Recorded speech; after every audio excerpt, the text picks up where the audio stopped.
On va écouter 3 musiques différentes et je vais vous demander de dessiner sur ce petit bonhomme qui représentera votre corps. Pour chacune des musiques, vous allez essayer de voir mais dans quel état ça me met. Essayez d'être vraiment attentif à vos sensations corporelles et tout ce qui vient peut-être après.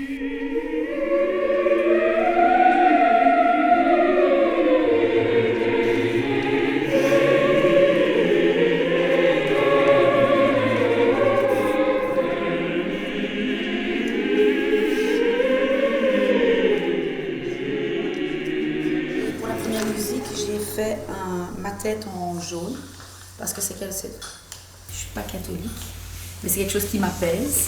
Et alors j'ai essayé de dessiner un voile parce que ça me fait penser à mon mariage. Donc voilà. Ça génère en moi de la souffrance. Oui, pareil. Souffrance, tu veux dire souffrance physique ou plutôt physique, psychologique, psychologique, émotionnelle. Oui. Moi c'est pareil. Ouais. Enfin, moi c'est juste les larmes. J'ai eu une montée d'émotion. Ma première consigne, c'était vous relier un peu à votre corps. C'est pour ça que je vous donne un bonhomme vraiment avec un corps pour dire, allez, on essaye de rester dans ces sensations corporelles. Après, je vous dis, vous pouvez aussi partir dans les mots, les émotions, etc. Mais la plupart du temps, on va dire, pas tout le temps, on réfléchit, on vient avec du rationnel, des souvenirs, du vécu. Ça, c'est super normal parce qu'on a été habitué à ça en fait. Pour toi, ça fait peur, pour toi, c'est léger, c'est apaisant, pour toi, c'est un peu bizarre, mystérieux.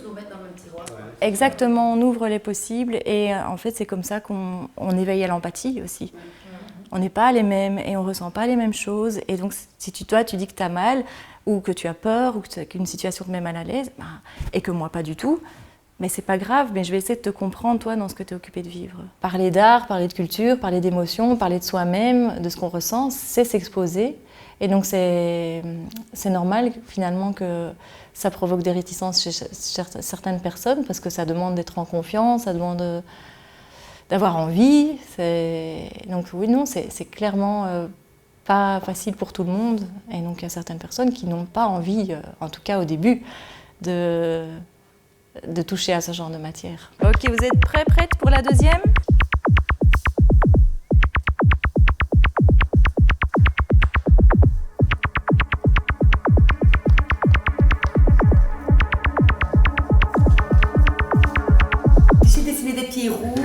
Et comme un feu d'artifice dans le corps, car j'adore danser et c'est les pieds rouges, c'est parce qu'une fois que je commence à danser, je danse jusqu'à ce que j'ai les pieds qui brûlent. Oui. Il y avait un petit quelque chose qui me manquait pour bouger, il y avait un rythme assez irritant et désagréable, donc c'était vraiment, ça aurait pu passer à un moment donné, il y a eu un début de mélodie, je me suis dit, ah tiens, peut-être que, mais non, c'était pas suffisant. Moi j'ai dessiné un baffle en fait sur une épaule, ça m'a un peu rappelé les années Galop.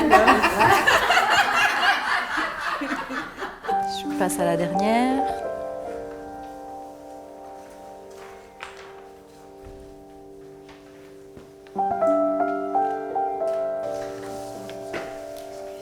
Et ça ouvre l'esprit, je trouve. Ça me donne envie de rêver, ça me donne envie de m'élever, même de m'élever. C'est ça qui est chouette. Je t'ai rejoint parce que moi j'ai fait des nuages. Moi aussi, j'ai fait des nuages. Et moi j'ai mis deux sentiments qui s'opposent. J'ai mis le cœur parce que ça me fait penser au réconfort de ma famille. Et j'ai mis de la pluie en même temps parce que ça peut aussi faire penser à des moments plus tristes. Nostalgique. La nostalgie. Alors moi, contrario, on parlait des expériences personnelles, je déteste le piano. Vraiment, c'était une obligation de faire du piano quand j'étais petite. Et c'est resté. Donc moi, c'est vraiment, je vomis. J'ai vraiment du mal.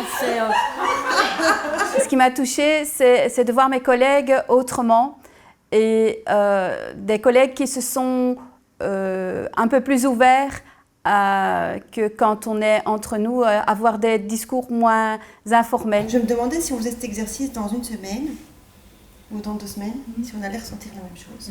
En dehors des aversions qu'on a vraiment d'un point de vue viscéral et on se dit non, ça je ne peux pas, est-ce que notre état d'esprit du moment ne va pas faire qu'on va ressentir d'autres émotions en écoutant ce genre de musique? D'après toi? Je pense, mais ça changera pas. Ça peut moi je pense que c'est au cas par cas. Moi pour l'instant, familial, donc oui, moi très clairement. vraiment église, en ce moment, ça me... Et voilà, c'est ça. C'est comme des chansons, L'église, il y a etc., des moi, ça- chansons Oui. qu'on relie Oui. à des événements.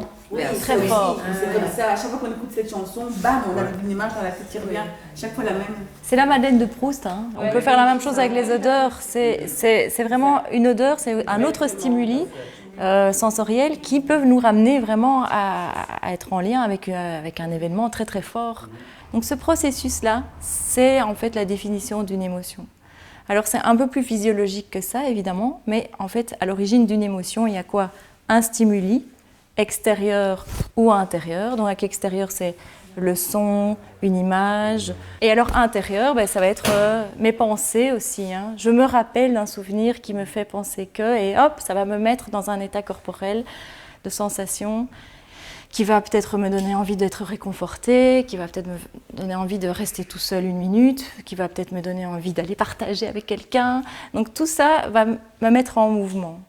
Et donc c'est l'objectif de l'émotion, c'est de se mettre en mouvement. D'ailleurs dans émotion, il y a movere, c'est le mouvement. Les enfants sont très chargés émotionnellement, et nous aussi, et il faut pouvoir accepter ce qu'on ressent, quitte à parfois leur dire notre état d'âme du moment. Voilà, aujourd'hui je suis un peu fatiguée ou je suis un peu énervée, donc on va essayer d'aménager notre temps autrement ou de procéder d'une autre façon pour que l'ambiance de classe se passe le mieux possible. Décharger, canaliser, exprimer. Donc si j'ai pas les mots pour dire ce que je ressens, c'est super dur. Donc c'est quelque chose qui s'apprend aussi avec l'apprentissage du langage ou de l'expression corporelle en tout cas.